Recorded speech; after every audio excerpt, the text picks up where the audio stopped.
Thank everybody for coming today. I need to give most of the credit, though, to Harry Braun. I don't know if you know him, but I think he's one of the best scientists of our generation. He's in Arizona. He realized 30 or 40 years ago that we'd have an energy problem at some point, and so he began thinking and working on it. And his solution was to move to renewable hydrogen. He has a website.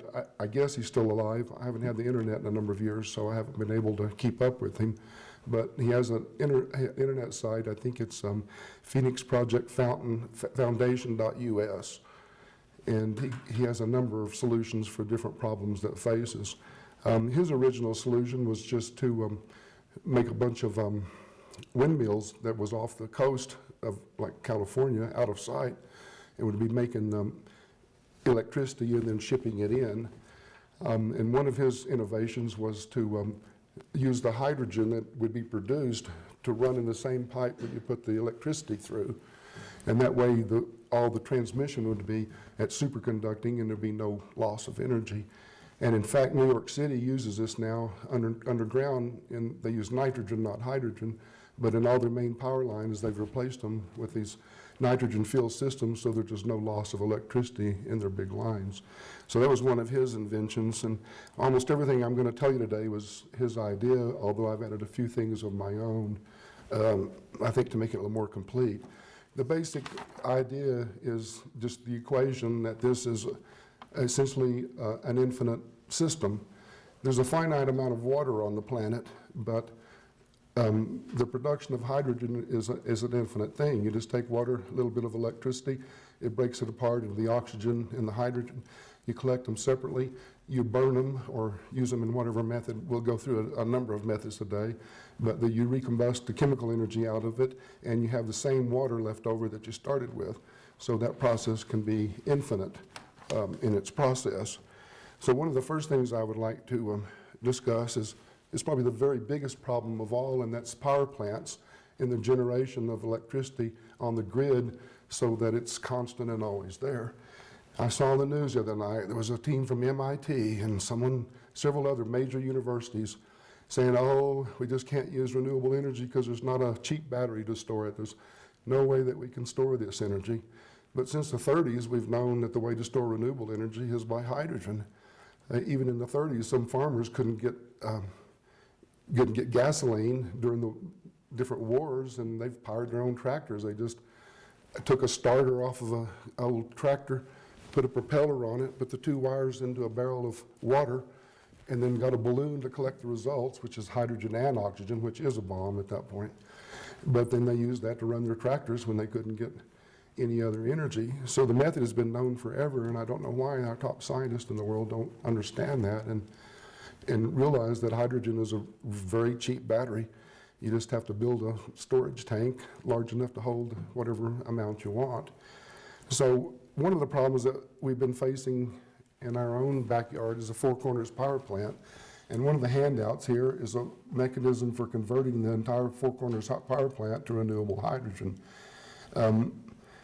I've sent this proposal to the president and every other person that represents me at every level of government throughout from the county on up to the president.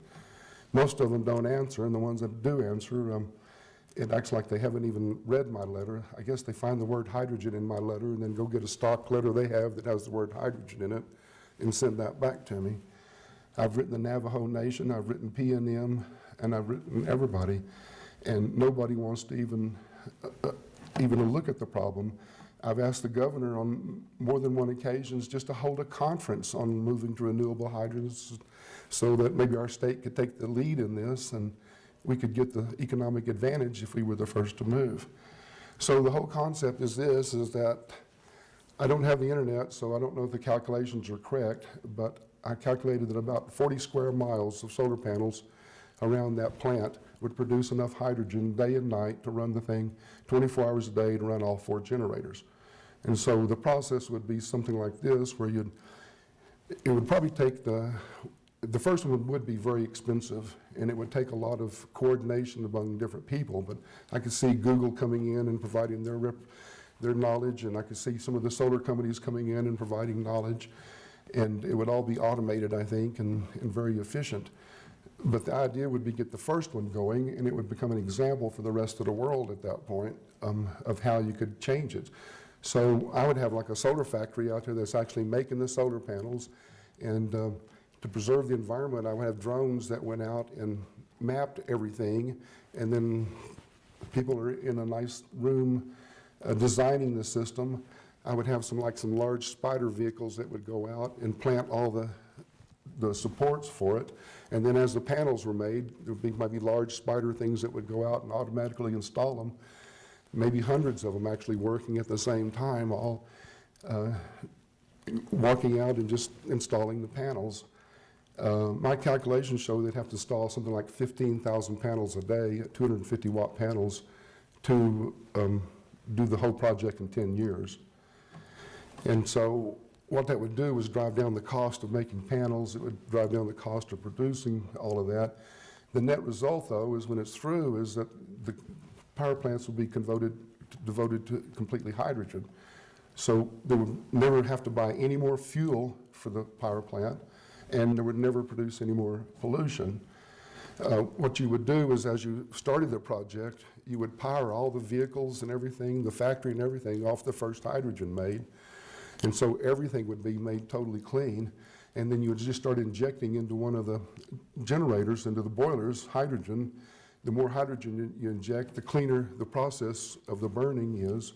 And at some point, you'd get to the place where it would be all hydrogen burning and no coal involved.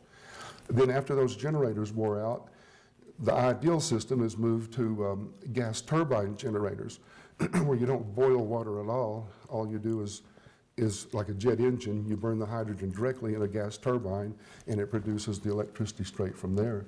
So you could have a multiple of smaller generators giving more backup and allowing it to produce the constant power 24 hours a day. One of the things that I can't believe that we keep hearing on TV is renewables don't work because the sun doesn't always shine and the wind doesn't always blow. Well, when the sun is shining and the wind is blowing, make extra hydrogen. I mean, it seems that easy to me. So once we got to the process where we were making large quantities of electricity free like that, then different things like desalination would be possible. It's only energy that keeps that from happening. So we have water problems all over the country, and it's only a matter of energy. If there was a free plant generating enough energy, then you could have desalination of large amounts of it. So everything that runs on steam could be replaced by this, and nuclear power plants are one of them. Anybody that says that nuclear is not carbon intensive, I think it just doesn't understand the problem because of all the transportation, all the different things, the mining that's involved. There's an awful lot of carbon. And then the best I can tell, the very best minds on earth have yet to figure out what to do with the results of the nuclear reactors. Right now, they're essentially being stored on site everywhere around the world, which is a danger to everybody. One of the advantages of hydrogen is there's just almost no danger to it. It's a light gas, and if you get enough oxygen, it is a bomb. But in a number of situations, NASA was transported a lot of hydrogen during the 60s when they were going to the moon. And several times the trucks crashed, and there was no serious incident. And if it had been hydrocarbons, it would have been dirty, things burning everywhere. Hydrogen is so light, though, that it just tends to escape when it gets a chance. So the next thing is, and to me, I don't care what method we use to generate the hydrogen. It could be windmills or solar panels or anything that's renewable. But I particularly like solar panels because they just work forever. They have no moving parts. They could be used, the DC current directly to make hydrogen rather than going through an alternating current phase, which I think would be more efficient. And there's just no maintenance to them. There's just nothing to do. I've been running my panels now for about 15 years, and the last time I measured them, they were still outputting the same as when I got it, essentially. And so I have my own empirical evidence of how well they work and how long they work. And by the way, the first panel ever made is still working. And so that's oftentimes used as an argument against them. The next system I'd like to discuss is the transportation system. And that's where a great deal of the pollution is made in our country and in around the world. The first thing to do, I think, would be trains. It's just so obvious that they have large tanks. They could move very easily. They fill up in one place, so you could have a hydrogen production facility there. It would be so easy to convert the trains to run on hydrogen. During World War II, the Germans did an awful lot of research on hydrogen, and they converted every kind of engine. They even did a submarine at one point that was running on hydrogen. The advantage being no pollutants, and it only produces water, so there's not even bubbles that come up from it when it's burning hydrogen underwater. It just makes more water, and so you can't actually see it. And so apparently Mercedes-Benz has never stopped experimenting with hydrogen internal combustion engines. And this is one of the things that seems to be the great secret. I saw a whole show this morning on hydrogen fuel cells and how we can, that's now the future and it's here and we can move to it. But what they don't tell everybody is that every internal combustion engine ever made can be converted to run hydrogen. The cars that you're driving right now could be converted to run on hydrogen if there was just a source of it somewhere that you could buy it easily. And according to Harry Braun, this was probably 10 years ago I read that, but it was like $600 a car to convert. 3 different car manufacturers now have out hydrogen fuel cell vehicles that require hydrogen. And so cheap fuel tanks have now been developed that everyone could share in. So you'd need a fuel tank, you'd need a pump, and the modifications of the carburation system, and that's essentially all you need. Most of the ones that have been converted in the past, there's a little knob, hydrogen or hydrocarbon, and if you have hydrocarbon, that's what you use. If you have hydrogen, that's what you use, or you can use halfway in between. So that's all been done and experimented with, and is apparently real, and doesn't require any new knowledge on mankind's part. Just the awareness that we could do this if we would just start on it. The one exception I would have for trains is the coal-fired railroads. I think they could be converted to run on hydrogen, but it just wouldn't be the same if you couldn't pick the coal dust out of your hair after that. So I would have one exception for coal-fired trains. So autos can be converted.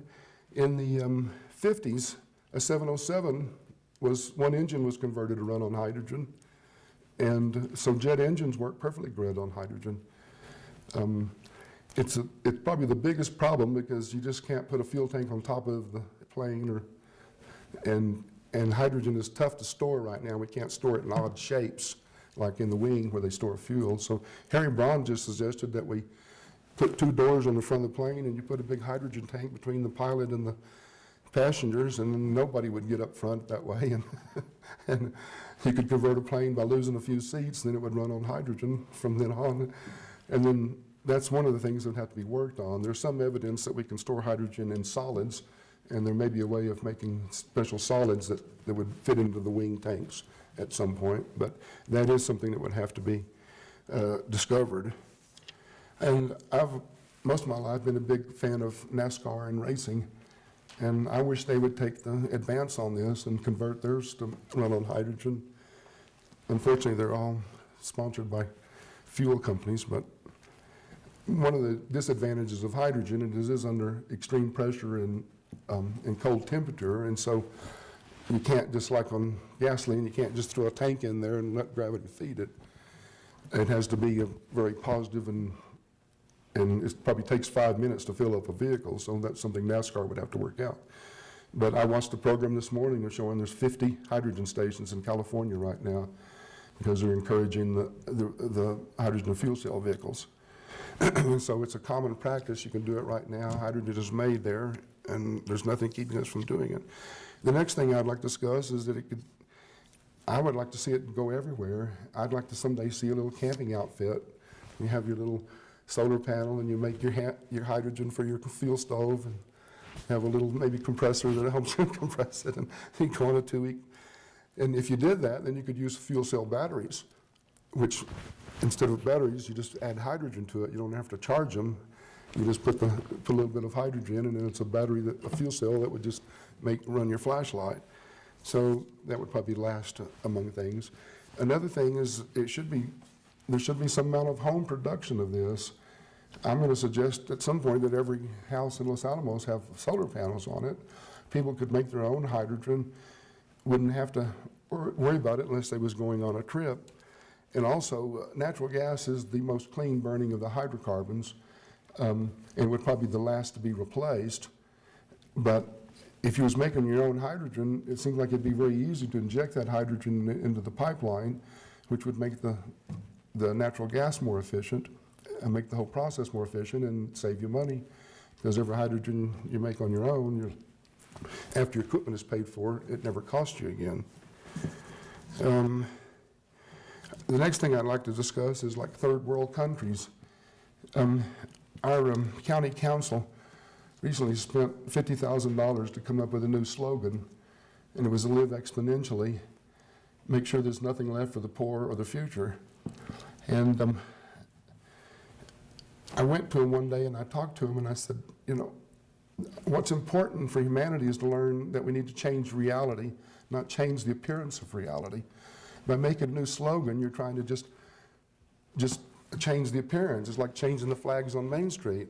Well, that's not going to change anybody's thoughts of Los Alamos. Every one of them is going to think about the bomb. So I said what we should do is be involved in making these hydrogen stations that we take to third world countries. Right now, a lot of the children and adults go out into the forest or wherever they can, gather hydrocarbons, bring them back into their camp every day, burn them in their houses. They ingest them, it hurts them, it goes into the atmosphere and eventually hurts everybody. What I would foresee is a day when maybe the young kid would go into the center of the village and he has this balloon and he goes up to the hydrogen station and he fills up this big hydrogen balloon, which is enough to last his family all day. And then while he's there, he might check the internet to see, check on his English or charge the batteries for his tablets or his cell phone. That would give him connections to the rest of the world. The system would also like pump water and purify it and just be a little central unit there that benefited the lives of those people. And I said, if we put across the top of that, courtesy of your friends in Los Alamos, I said, I bet that kid growing up getting hydrogen from that station would never remember the bomb. He would remember us for doing something good to the world. So my point to them was do something real to change the image, not just try to change the image itself. Let's do something that's better and greater than the bomb, so we'll be remembered for it. So I would have a fully integrated system that would use whatever, there'd be different sizes for different villages, but it would provide all of these necessities of life for them. And we see everywhere where education gets to the people, things change for the better. And if people know about the internet and know what other people are doing in the world and they want to do the same thing and they want to be like them, and it just raises the whole character of the world. Next, I'd like to discuss the economic benefits of doing this. For one thing, the economic benefits are not being calculated in almost anything we do. I think the gold mine that it was in Colorado, that the water burst open and it polluted the thing. Well, somebody took all the gold out of there, but they didn't pay the entire price. They just paid a part of the price. The rest of the prices has to be paid by all of us because of the pollution that's caused. And it's the same with the hydrocarbons. We're not counting the full cost of what it's doing to us. Right now, the autism rate in our country is approaching 1 in 55 or something like that, children. If everybody's autistic in the future, how are we going to keep our society going? And what is causing that autism? To me, it could easily be caused by the influence of hydrocarbons in our environment.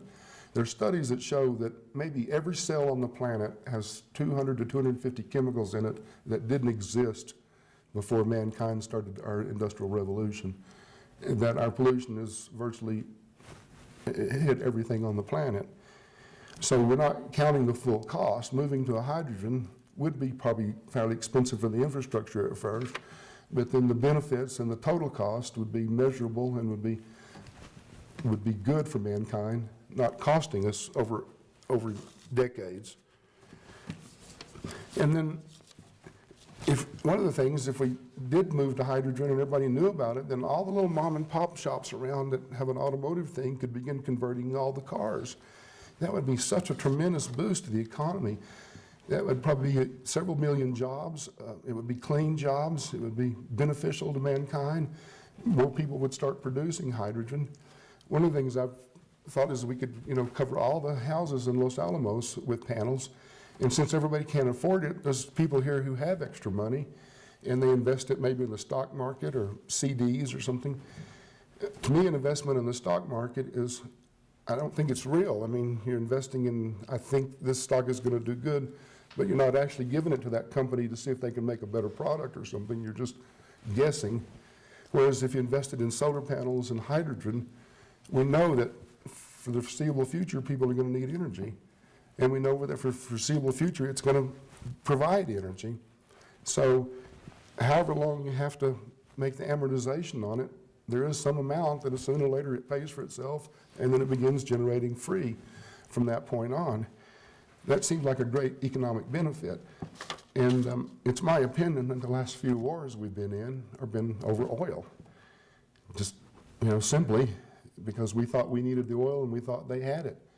Whereas if every country, and we was encouraging every country to move to a hydrogen production, at some point that would just vanish as a need for conflict on the planet Earth. And surely that's got to help us get to peace, if nothing else will. So I think there's a bunch of economic advantages that we're not looking at. The other thing is, since we would be in control of the production, we could actually maybe even set a price. And maybe since energy has so much effect on the economy, when energy prices go up, then it hurts everybody else except the oil companies. But with hydrogen, if we was to move to a hydrogen economy, we could just set whatever price maybe we wanted it to be so that it would be stable all the time. Some economists better than me would have to figure that out, but it's just an idea that I had that Harry Braun thinks that it would stabilize at $2 a gallon, although at some point we would be producing an excess of hydrogen, and at that point it would be downward pressure on it. And I don't know if it's possible or not, but it might be, if the government was divesting these stations, maybe they could pay off the national debt by the free hydrogen they would get at some point. I don't know. They don't seem to always do a good job with things. And the military also would benefit. Right now the military consumes immense amounts of oil. All other things could be converted over to hydrogen, although in a perfect world we would not be using them at all. And then one of the problems that we're going to face if we do move to a hydrogen economy and stop pumping oil from the ground is, where do we get oil to make things with? And so there's a number of different plants and things, hemp being one of them, that would produce great amounts of oil. Somebody needs to do a study and see how much we would have to produce to replace oil completely if we didn't dig any more oil wells. Another thing about solar energy and oil wells is that an oil well, lots of times you hit a dry well, but with solar energy, you'd never hit a dry well. Whatever money you put into solar energy, it's going to be there into the future. The next thing I'd like to discuss is Los Alamos' role in the whole thing. And pretty soon the dump panels will revert to the county because the experiment is over there. And so what I've suggested to them is they convert that whole thing to producing hydrogen, and they just keep adding panels. Like I said, I put them on every building, all the public buildings, all the homes. I'd even lighten all the mesas out here, the south-facing mesa, make a thing we could put them on wires and produce all the energy that we need. Now, again, the problem is, how do we get energy at night? And over at the lab, there's a gas turbine generator not being used. So what I would do is produce the hydrogen in town, ship it over through the pipes to the generator, have it make electricity, bring it back in the middle so we could test that entire concept of superconducting transfer of the electricity. And test, in essence, the entire program here in Los Alamos. Test everything, convert all of our vehicles to run on hydrogen, produce all of our own hydrogen, and just set an example. And the best I can tell, the only hardship that it would cause on the public is that hydrogen evaporates somewhat, and you'd have to fill up your car more often. So if the citizens of Los Alamos could bear that burden, I think we could convert to a hydrogen society with very little effect upon the people. One of the things too is our county has a goal of 20% renewable energy, and I can understand why the goal is not 100%. One of the things I wrote to the governor, I said, if you don't think hydrocarbons are bad, then why don't you put your children or your grandchildren at the exhaust pipe of your car and let them play there for a while? And if you're really thrilled about the hydrocarbons, take it in the garage and let them play in the garage with the car running. Of course, pretty soon you'd be arrested because the children would die. So, I mean, all of us know that hydrocarbons are bad and that we shouldn't be breathing them, but for some reason we continue to put them into the environment. The other thing I would do is have the high school teach hydrogen. We have an automotive shop over there. Scott is a great instructor. Have him teach how to convert vehicles to run on hydrogen, have a hydrogen production system right there at the high school so they could sell hydrogen themselves to help pay for the thing, and then have that coordinated with the lab so the lab would always be teaching them and helping them do the right thing, and any new things learned could be taught immediately to the students. But to me, it seems like to me that would be a very good thing for all the students. They would all have a job thing for years to come of being able to convert and knowing about that. So next I'd like to cover too, I just mentioned Ben Ray Lujan, who was the first one I ever contacted about this. He came to some friends of mine's house years and years ago when they put solar panels on it. He came to get the political benefit, and so I met him that day and I shook his hand and said, thank you for coming and everything. And I put Harry Braun's paper in his hand that showed how to, in 10 years, we could totally convert our country to renewable hydrogen. In probably 15 years, the whole world. And so, last thing he said to me was, I'll keep in touch. And that's the last I've heard from him. I've written 15 or 20 letters since then that he won't even answer. So the old joke is, how do you know if a politician is lying? His lips move. Now, there are several problems with hydrogen. The first of all is it burns so cleanly that there is no flame appearance. I mean, you can't see a flame, so if it was burning in your stove, you wouldn't know it unless maybe there was an element there that changed color or something. That seems to be a small technical problem, but it is one problem with hydrogen, is that you can't even see it burning. Also, I read a study many, many years ago that said that if we did switch to a hydrogen economy, there was a danger of putting too much hydrogen into the atmosphere. I don't know if that is really a problem or not, but surely it's something that scientists could work on then to figure out ways to scrub it and determine if it is actually really a problem. Another problem that's given is that the infrastructure doesn't exist for hydrogen, and I think that's kind of a false problem, because the whole solution to hydrogen ought to be local production everywhere. So there really wouldn't need to be much added to the nationwide infrastructure. There would just be local hydrogen produced. It seems crazy to me that oil is produced in Saudi Arabia and then sent to Ireland and then goes to Japan and then ends up in the United States. Why transport all these things that far? Why not just make the energy we need right where we need it? That would save so much cost, wear and tear on everybody. So I don't think the infrastructure is that big a deal. If the business people just understood they could sell hydrogen and that the equipment would pay for itself in time, I think the business people would jump all over this, and there ought to be stations all along the interstate there selling hydrogen and offering to convert people's vehicles, both cars and trucks. And then the Zeppelin accident has given hydrogen a really bad name, and it's often been blamed as the cause of the accident. But the studies show that it wasn't the hydrogen in it that caused the problem, it was the aluminum oxide skin.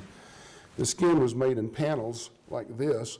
One of the panels got separated from the others, so it gained a difference in potential from the rest of the thing. At some point, a spark jumped between the two, and that's what caused the skin to catch fire. If you go back and look at the pictures of it, you'll see it's the skin is burning. The hydrogen all escaped, and nobody in the thing was hurt by hydrogen. It all escaped. The ones that were burned by the fuel oil that was used to power the thing, to power the diesel motors down below. So hydrogen has got a bad rap ever since that time, and hydrogen really wasn't the problem. Also, I find it interesting that the way they contain the hydrogen with cow's appendix.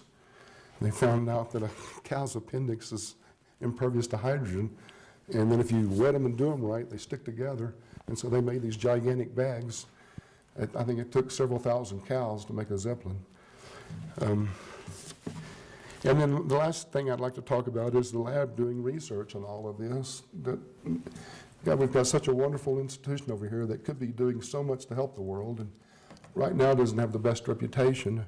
Seems like we can't even throw our trash away properly over there, and that's what the world sees. If we would coordinate and work together and bring hydrogen and bring solutions to the problems, then I think the image of this town could change drastically, and maybe we could be the smartest town, and maybe we could lead the world to a new hydrogen economy. So that's all for now.